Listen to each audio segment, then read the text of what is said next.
In our American culture, China is often depicted as an exotic land with fantastic monuments and communist governments. However, two Tampa teens have founded the Pandeagle Cultural Institute, a non-profit organization aimed at creating a better understanding of Chinese culture. The Pandeagle Cultural Institute originated when I suddenly had the idea in my sophomore year. I had previous experience teaching Chinese language and culture in 7th grade when I started a club in my middle school, and later on in 9th grade I was able to volunteer at a local orphanage in Nanjing, China, where I had experience working with impoverished children. For 30 Saturdays out of the year, co-founders Mingfei Shen and Aaron Zhu teach other local teens about Chinese language and heritage at either the North Tampa Branch Library or the John F. Germany Library. Their students not only learn how to speak Mandarin Chinese, but also an aspect of Chinese culture, such as featherball or Chinese morning exercises. They also hold an annual fundraiser at the Chinese Christian Alliance Church of Tampa Bay. The teens hold a demonstrative mini-lesson and perform culture activities, including origami, chopstick tutorials, calligraphy lessons, and dumpling making. I'm making it so that it's maybe 1 inch in diameter. At the end of the fundraiser, their students present what they have learned from their experience with the organization. It's really important that all my family spends it together.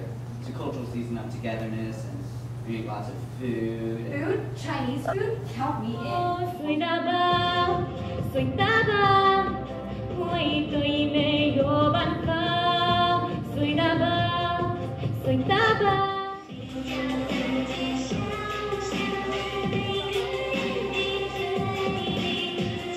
In these two cultures was such an amazing experience for me, and I would never give it up for anything else.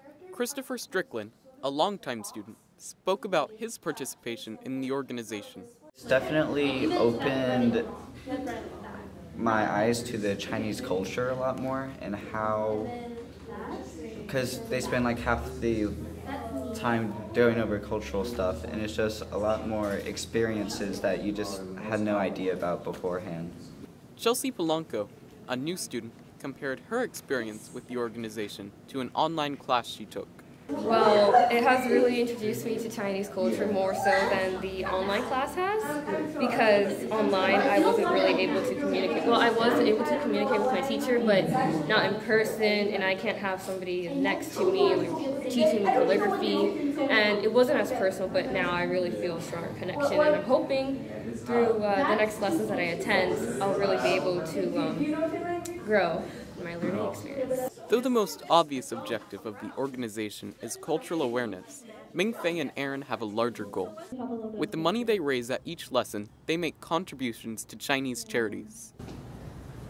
They have very poor classrooms, and a lot of them are really good students and they're ardent learners, but they don't have the materials from pencils to notebooks to actually learn.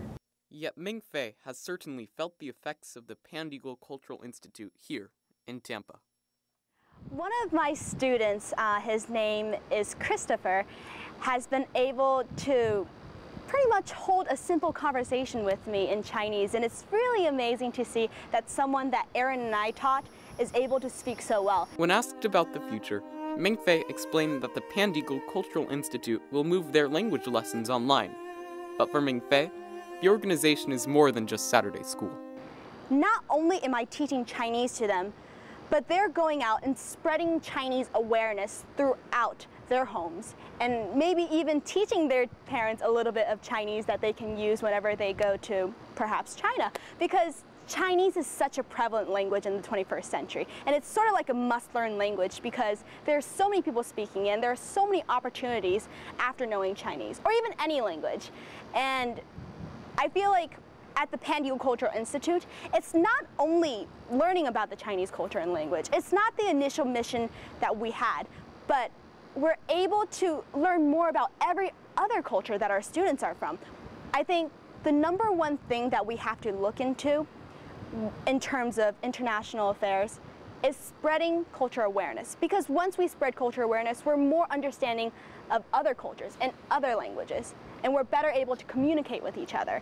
And I think that's a huge, huge mission that we all should have in terms of improving world peace.